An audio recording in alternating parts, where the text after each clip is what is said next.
பிரைஸலோட கர்த்தருக்கு ஸ்தோத்திரம். தேவனுக்கு மகிமை. தேவனுடைய பிள்ளை, தேவனுடைய வார்த்தை வெளிப்படும் நேரத்தில் தேவனுடைய வார்த்தையிலிருந்து நம்ம அநேக வேதத்தை நாம் படிக்கும் போதெல்லாம் வேதத்தின் வழியாய் தேவன் நம்ம கூட பேசுவார். தேவன் சொல்லுகிற காரியத்தை நாம் புரிந்து கொள்ள வேண்டும். புரிந்து கொண்டு நம்முடைய வாழ்க்கையை அப்படி மாற்றிக்கொள்வோம் என்று சொன்னால் நமக்கு ஒரு ஆசீர்வாதம் இருக்குது. இன்றைக்கி நிறைய நேரத்தில் அப்படி செய்யாத போது நம்முடைய வாழ்க்கையில் குறைவு உண்டாகும். வேதத்தில் பாருங்கள், தேவன் சொல்வதற்கு ஒரு மனிதன் கீழ்ப்படியாதமாய் மாறிவிட்டான். நீ போயிட்டு எல்லாவற்றையும் சுட்டறின்னு சொல்லும்போது அந்த மனிதன் சிறந்தவற்றை எடுத்துக்கொள்கிறான். அப்போ இதை யார் கற்றுக் கொடுப்பது? கவனிங்க, நாம் தேவனோடு கூட பழகாமல் போவதனாலே உலகப்பிரமான ஞானத்தை கொண்டு நாம் அப்படி நடந்து கொள்கிறோம். அந்த உலகப்பிரமான ஞானம் பார்த்திங்கன்னா உங்கள் வாழ்க்கையில் தேவனை விட்டு பிரித்து விடும்.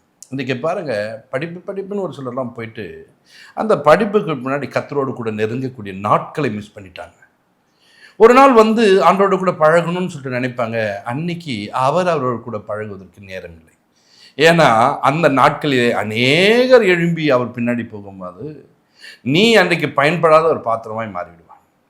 அப்போ கர்த்தர் உன்னை தெரிந்து கொள்ளப்பட்ட நாட்களிலே கர்த்தருக்காக ஓடுவதற்கு, கர்த்தருக்காக பிரயாசப்படுவதற்கு, கர்த்தருடைய அன்பிலே நடப்பதற்கு நீங்கள் பிரயாசப்பட கற்றுக்கொள்ள வேண்டும். கர்த்தருடைய பிள்ளைகளே, கர்த்தர் நமக்கு சொல்லுகிற காரியங்களை செய்து முடிக்க வேண்டும். நான் இன்னொரு நாள் செய்வேன், நான் இன்னொரு டைம் செய்வேன்னு சொல்லிட்டு நீங்கள் நாட்களை தள்ளி போடக்கூடாது. உங்கள் நாட்களிலே நீங்கள் ஃபெயிலியர் ஆகிடுவீங்க. உங்கள் நாட்களிலே கர்த்தருடைய உறவற்று காணப்படுவீர்கள். உங்கள் நாட்களிலே கர்த்தருடைய அன்பு இல்லாதவர்களாய் மாறிவிடுவீர்கள். நீங்கள் வேதத்தில் நீங்கள் பார்க்கும்போது 1 சாமுவேலில் நீங்கள் பார்ப்பீங்கன்னா அங்கே பாருங்கள் 16-14 நீங்கள் வாசிக்கும் போது அந்த இடத்துல ஒரு மனிதனை பார்க்கலாம். சவுல் என்ற ஒரு மனிதன் பாருங்கள். அந்த மனிதன் கர்த்தருடைய சொல்லை கேளாதவனாய் மாறும்போது கர்த்தர் அவனை விட்டு விலகினான். யாரெல்லாம் பைபிள் படித்து சபைக்கு போய் ஞானஸ்நானம் எடுத்து பரிசுத்தாவினை பெற்று இருக்கிற ஜனங்கள் தேவனுக்கு கீழ்ப்படியாதவர்களாக இருப்பீர்கள் என்று சொன்னால் தேவன் சொல்வதை உன்னை விட்டு விலகிடுவார். அவருடைய பிரசனம் கூட இருக்காது. அவர் இல்லை என்று சொன்னால் உனக்கு மதிப்பு உள்ளது போல தெரியுமே கண்டி உண்மையாலுமே மதிப்பு இருக்காது. இன்றைக்கு நிறைய பேரை பார்ப்பேன், நிறைய பேருடைய காரியங்களை பாருங்கள். தேசத்தில் இருக்கிற மக்கள்லாம் மதிப்பாங்க அவங்கள. ஆனால் அவர்களோ கர்த்தருடைய சுகத்தை பெற்றுக்கொள்ள முடியாதவர்களாய், கர்த்தருடைய ஆசீர்வாதத்தை சொந்திக்க முடியாதவர்களாய் மாறிப்பாங்க. அவருடைய வாழ்க்கையில் குறைவுகள் வந்திருக்கும். அந்த குறைவு நிமித்தமாக அவர்கள் வேதனைப்படுவார்கள். அந்த குறைவு நிமித்தமாய் கஷ்டப்படுவார். அந்த குறைவு அவர்களை கர்த்தர் அவர்கள் கூட இல்லை என்பதை காண்பிக்க வைத்திருவார். அதுவே அவங்களுக்கு தெரியாது. இப்போ இந்த மனிதனுக்குள்ள கர்த்தர் என்ன பண்ணுறது தெரியுமா? அவர் விட்டு விலகுவதனால அந்த மனிதனுடைய ஆவி வேறொரு ஆவியாக மாறுகிறது. ஒரு நாள் இதே ஆவி கொண்டு அவர் தேவனோடு கூட பேசக்கூடிய மனிதனாக இருந்தால், தேவனோடு கூட உறவாடுகிறார், தேவ பிள்ளைகளோடு நேசிவிடார் இருக்கார். ஆனால் வேறொரு ஆவி வந்தபோது, கர்த்தருடைய ஆவி அவனை விட்டு விலகும் போது வேறொரு ஆவி அவரை அனுப்புகிறார். அப்போ வேறொரு ஆவி வந்தால் இந்த மனுஷன் வேற மாதிரி மாறிட்டான், வேற மாதிரி இருக்கிறான். நல்லா தாங்க இருந்தால் திடீர்னு பார்த்தா பைத்தியம் பிடிச்சோம்னு நினைக்கிறாங்க. நல்லா தாங்க அதுங்க இந்த பொண்ணு திடீர்னு பாருங்க இப்படி ஆகிடுதுங்க. காரணம் வேறொரு ஆவி உங்கள் வீட்டுக்குள்ளே குடிக்குது. அப்போ நீங்கள் கர்த்தருடைய உறவுக்குள்ளே தான் கொண்டு போக வேண்டும். வசனம் சொல்ல பாருங்க, கர்த்தருடைய ஆவி எங்கே உண்டோ அங்கே விடுதலை உண்டு என்று சொல்கிறார்.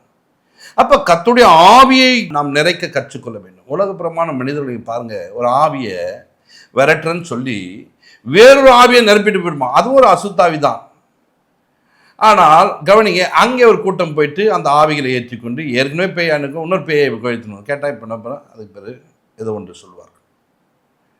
தேவ பிள்ளைகளே, இவ்வளோ காலங்கள் நான் பைபிள் படிக்கிறேன், இவ்வளோ காலங்கள் தேவனோடு கூட இருக்கிறேன், ஏன் இந்த பரிசுத்த ஆவியை நான் தரித்தவனாய் மாறக்கூடாது? ஏன் இந்த பரிசுத்த ஆவியானவர் எனக்குள்ள கிரியை செய்யக்கூடாது? அப்போ அவருக்கு நீ இடம் கொடுக்காத பட்சத்திலே உனக்குள்ள வேறொரு ஆவி நிரப்பப்படும். அந்த வேறொரு ஆவி நிரப்பப்படும் போது நீ வேற மாதிரி இருப்ப. உன்னை பார்க்கணும்னு சொல்லுங்க, பைத்தியமா நீ ஏன் அப்படி நடந்துக்கிற? அதே போல் உண்மை இருக்காது, பொய் பேசுவார்கள், ஏமாற்றுவார்கள், அநியாயம் செய்வார்கள், அக்கிரமம் பண்ணுவாங்க. ஏன்னா வேறொரு ஆவி உள்ள புந்துச்சு. அந்த ஆவி புகுந்து அவனை வெட்கப்படுத்தி கொண்டே இருக்கும். அவனை பார்த்து சொல்லுவாங்க, நீ பொய் பேசுகிறடான்னு. பொய் பேசுகிறோம்ல சொல்கிறாங்களே, நம்ம உண்மையாக மாறும் அந்த எண்ணமே இருக்காது.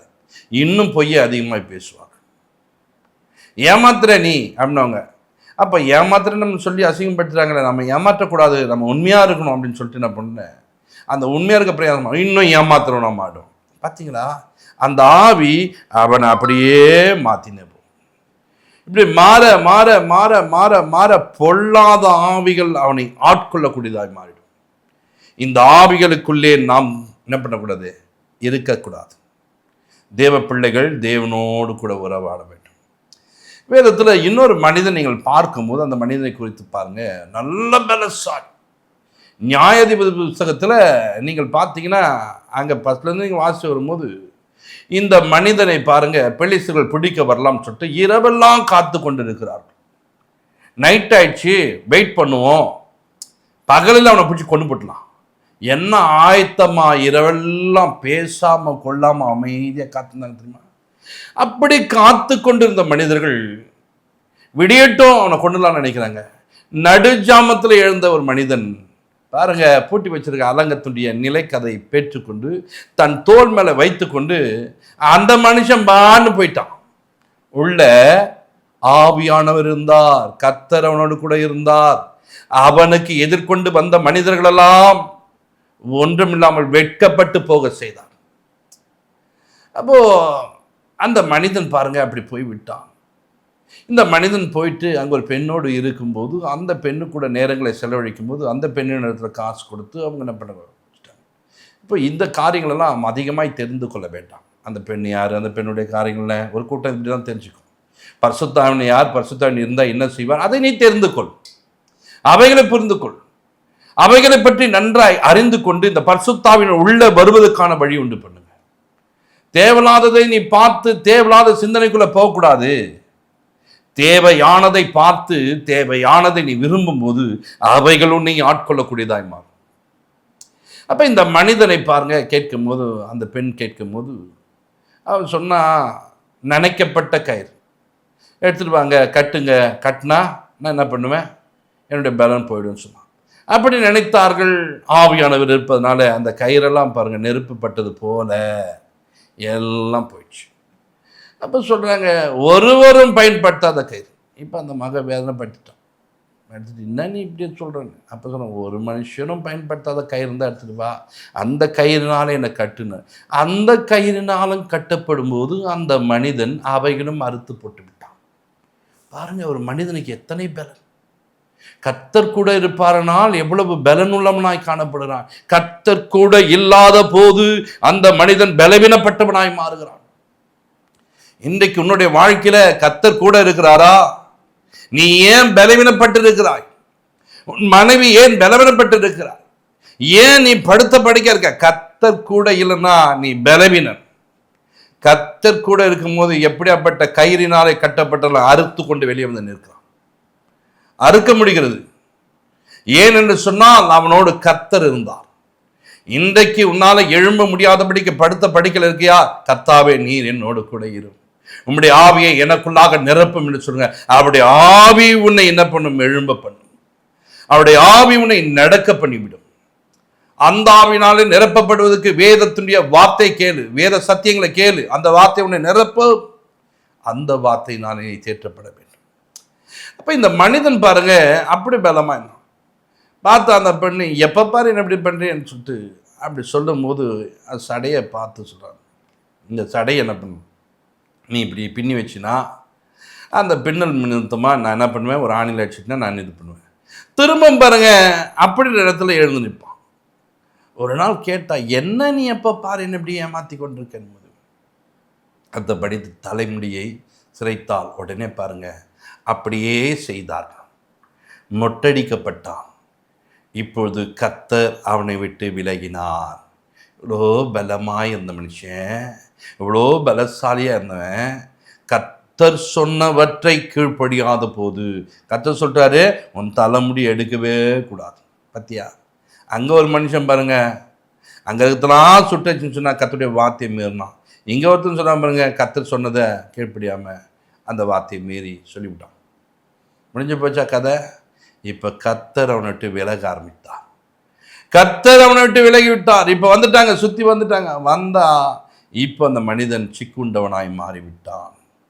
சங்கிலினாலே கட்டப்பட்டான், சிறைச்சாலைக்குள்ளே போடப்பட்டான், மாவு அரைக்கக்கூடியவனாக மாறிவிட்டான். பார்த்தீங்களா, இன்னைக்கு கர்த்தரும் கூட இல்லாதனால்தான் அடிமைத்தனத்துக்குள்ளே நீ வாழ்ந்து கொண்டு இருக்கிறாய். எப்பா என்னால் வர முடியலப்பா, இன்னைக்கு ஆண்டவரை பார்த்து கேளுங்க, பரிசுத்த ஆவியானவரே, நான் ஆராதிக்கிற தெய்வம், என் கூட இடைப்படுங்க, என் கூட வாசம் பண்ணுங்க. நான் ஒரு கீழ்ப்படியாத மகன்தான், கீழ்ப்படியாத மகள்தான். உங்களுடைய வார்த்தையை மீறி நடந்ததுனாலே என் வாழ்க்கை அப்படி மாறிடுச்சுப்பா. எனக்கு நீங்கள் கொஞ்சம் உதவி செய்யுங்க ஆண்டவரே, எனக்குள்ளே நீங்கள் வாங்க ஆண்டவரே. இப்போ நீ அழைச்சிப்பாரு, இப்போ அழைச்சிப்பாரு. உன் கூட தெய்வம் வருவார், உன் கூட அவருடைய ஆவியானவர் வருவார். ஆவியானவர் வந்தா உன்னை அசைக்க முடியாது. பலத்தினாலும் அல்ல, பராக்கிரமத்தினால் அல்ல, என்னுடைய ஆவியினாலே எல்லாம் ஆகும் என்று சொல்லியிருக்கிறார். அவருடைய ஆவியினாலே எல்லாவற்றையும் செய்ய முடியும்.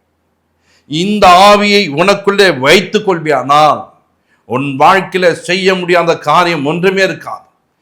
எல்லாவற்றையும் செய்து முடிக்க உனக்கு கிருபை தருவார். எல்லாவற்றையும் செய்து முடிக்க கர்த்தர் உனக்கு ஆற்றலை தருவார். அப்படி நீங்கள் மாற வேண்டும். அப்படி மாறுவதற்கு நீங்கள் பிரயாசப்பட வேண்டும். அப்படி மாறும்போது இன்றைக்கு நீங்கள் பெரிய காரியங்களை பார்க்க முடியும். ஏலியுடைய நாட்களிலே பாருங்க, கர்த்தருடைய பிரசன்னம் அங்கே போயிடுச்சு, மகிமை அவங்களை விட்டு போயிடுச்சு. பாருங்க, கர்த்தருடைய பிரசன்னம், கர்த்தருடைய மகிமை அவங்களை விட்டு போயிடுச்சு. பெட்டி தூக்கின்னு போயிட்டாங்க, பெட்டி தூக்கின்னு போயிட்டான். பெட்டியை தூக்கின்னு போனவனுக்கு அவன் பலம் நினைச்சான், அவன் பலவீனப்படுகிறான். தேவனை அறியாத மக்கள் இந்த ஆவியோடு செயல்படுவாங்கன்னா அவர்கள் பலவீனப்பட்டவர்களாய் மாறுவார்கள். அதனால தான் அவங்களுக்கு மூல வியாதிகள். அதனால தான் பாருங்க, அந்த கோயிலில் இருக்கிற சிலைகள் உடைந்து போய் காணப்பட்டுச்சு. அவனுக்கு அது பலவீனம். ஆனா உனக்கும் எனக்கும் இந்த தேவன் தன் பக்கத்துல இருந்தா அது பலனாய் மாறிவிடும். அது பலனாய் இருக்கும். அந்த பலத்தினாலே நீ எதை ஒன்றாலும் செய்ய முடியும். அந்த பலத்தினாலே நீ தேவனுக்காக பக்தி வைராக்கியமா எழும்ப முடியும். அந்த ஆவியானவரை நீ அழைக்க வேண்டும். அதுக்கு தான் சபைக்கு போனா என்ன பண்ணும்? ஆவியிலே நிறைய கற்றுக்கொள்ள வேண்டும். ஆவியானோட உறவு வேண்டும். இந்த ஆவியின் உறவு கட்டாயிச்சா புலம்பு அழுவு, கத்தாவே நான் நிரப்புங்கப்பா, நிரப்புங்கப்பா. உங்க ஆவி இல்லைன்னா நான் தோற்று போன மனிதன்பா. உங்களுடைய ஆவி இல்லை என்று சொன்னால் நானும் ஒரு அடிமையை போல இருப்பேன், என்னை அவனும் மதிக்க மாட்டான்பா. உங்களுடைய ஆவியினாலே என்னை நிரப்பிவியார். பார்த்தீங்களா? அந்த ஆவியினாலே நிரப்பப்படும். தாவீது ஒரு மனிதன், சாதாரணமாய் சுற்றி திரிந்த ஒரு மனிதன், ஆடு மேய்த்தவன். இந்த மனிதன் பாருங்க, இந்த ஆவியினால நிரப்பப்படும் போது ஆட்டுக்குட்டிய சிங்கம் கவிட்டு போனா விடுத்துல ஓடி போய் தோர்த்துன்னு போயிட்டு அதனுடைய வாய்க்கு தப்பு வைக்கிறார், கரடியினுடைய வாய்க்கு தப்பு வைக்கிறார். பாருங்க எவ்வளோ வேகமா ஓடும். அவ்வளோ வேகமா நீ எப்படி ஓடின? அவ்வளோ தைரியமா அது வாயை பூச்சி எப்படி நீ கிழிச்சிட்டு அதுக்குள்ள இந்த ஆட்டுக்குட்டியை கொண்டு வந்த? சொல்லு. ஆவியானவர் இருந்தா உனக்கு உண்டானது எல்லாவற்றையும் திருப்பிக் கொள்வாய். எல்லாவற்றையும் இழந்து விட்டு நிற்கிற இந்த தாவீது பாருங்க, ஏபத்தை தரித்து கொண்ட இந்த ஆவியை பெற்றுக்கொண்டார். சகலத்தையும் திருப்பி கொண்டு வந்து விட்டார். உன் வாழ்க்கையில நீ இழந்து போய் உட்காந்துக்கிறியா? இந்த ஆவியானவரை உனக்குள்ள வைத்துக் கொண்டால் நீ இழந்து போனது எல்லாம் உன் கையில வந்துடும். இப்படித்தான் இருந்த ஒரு மனிதன் பாருங்க, ஒரு நாள் தவறு செய்து விட்டான். தவறு செய்த மனிதன் பாருங்க தேவ சமூகத்தில் போயிட்டு கெஞ்சுகிறார். 51ஆம் சங்கீதத்தை நீங்கள் பார்க்கும்போது 11ஆம் வசனத்தை நீங்கள் பார்க்கும்போது அங்கே பாருங்க, அந்த மனிதன் கெஞ்சுகிறார் ஆண்டவர்கிட்ட போயிட்டு, அப்பா எனக்கு உதவி செய்யுங்க, உடைய சமூகத்தை விட்டு என்ன தள்ளாதீங்கப்பா, நீங்க என்ன விட்டு போயிடாதீங்கப்பா, என் கூட நீங்க இருங்கப்பா, நீங்க இருந்தா தான்ப்பா நான் ராஜாவா இருப்பேன், மென்மேலும் உயர்ந்து கொண்டு இருப்பேன். நீங்க இல்லைன்னா என் வாழ்க்கை போச்சு ஆண்டவரே, என் குடும்பம் அவ்வளோதான் ஆண்டவரே, என் பேர் பிரபலம் ஆகாதான்றவரே, நீங்கள் என் கூட இருங்கப்பான்னு கெஞ்சுதான். இன்னைக்கு உன் வாழ்க்கையில் தேவன் உன்னை விட்டு போனால், அவருடைய சமூகத்தை விட்டு போயிட்டாருன்னா நீ கண்டுக்கதே கிடையாது. இருக்க இருக்க இருக்க இருக்க இருக்க இருக்க சொல்லுவாங்க பார்த்தீங்களா, கழுது செஞ்சு கட்டரும்பமான இந்த மாதிரி நிலைமை தான் இன்றைக்கி நிறைய பேருடைய வாழ்க்கை. உயர்வதில்லை, தேஞ்சு கொண்டே வருது. காரணம் ஆவியானவர் இல்லை. இன்னைக்கு ஆவிக்குள்ளாக நிறைய பிரயாசப்பட்டுப்பா. உன் ஆவியானவர் உன்னை உயர்த்த, உன்னை கனப்படுத்த, உன்னை மேன்மைப்படுத்த அவர் வல்லவராய் இருக்கிறார். இன்றைக்கு அவர் இடத்துல கேளுங்க, என்ன நிரப்புங்கப்பா, உன்னுடைய ஆவியினால என்ன நிரப்புங்கன்னு கேளு. கர்த்தர் உன்னை நிரப்ப வல்லவராக்கா. உன்னை விட்டு விலகி போயிருந்தால் இன்றைக்கு ஆண்டுடைய சமூகத்துக்கு போ, ஆண்டுடைய பாத்தில் அமரு, ஆராதனைக்குள்ளே போய் பங்கு பெறு, தேவனோடு கூட நெருக்கத்தை வைத்துக்கொள், இந்த ஆவியில நிரம்ப கற்றுக்கொள். ஜெபிப்போம். பரலோக பிதாவே, உமக்கு நாங்கள் நன்றி செலுத்துகிறோம். இப்பொழுது ஆண்டவரே, உம்முடைய பிள்ளைகள் உம்மை விட்டு விலகி போயிருப்பார்களால் உம்மை ஆண்டவரே நீர் விலகும்படிக்கு அவர்களுடைய தவறு ஏதாவது இருக்கோம்னா ஒரு விசையாய் மன்னிங்க, ஒரு விசையாய் மன்னிங்க. உம்முடைய ஆவியினாலே நிரப்பப்பட்ட ஜனமாய் மாறட்டும் அப்பா. உம்முடைய ஆவினால் நிரப்பப்பட்டு உம்முடைய பலத்தினாலே எல்லாவற்றையும் செய்ய அவர்களுக்கு பலனையும் அன்றைய சுகத்தையும் கட்டளையிடுவீராக. ஆசீர்வதிங்க. பெரிய காட்சி இயேசு கிறிஸ்து மூலம் ஜெபத்திற்கு நல்ல பிதாவே, ஆமென். God plus. நீங்கள் தொடர்பு கொள்ள வேண்டிய எங்கள் சபை முகவரி: இரட்சகர் இயேசு கிறிஸ்து திருச்சபை, நம்பர் 1, 5வது தெரு, புதுநல்லூர், சோமங்கலம் மெயின் ரோட், குண்டத்தூர், சென்னை 600069.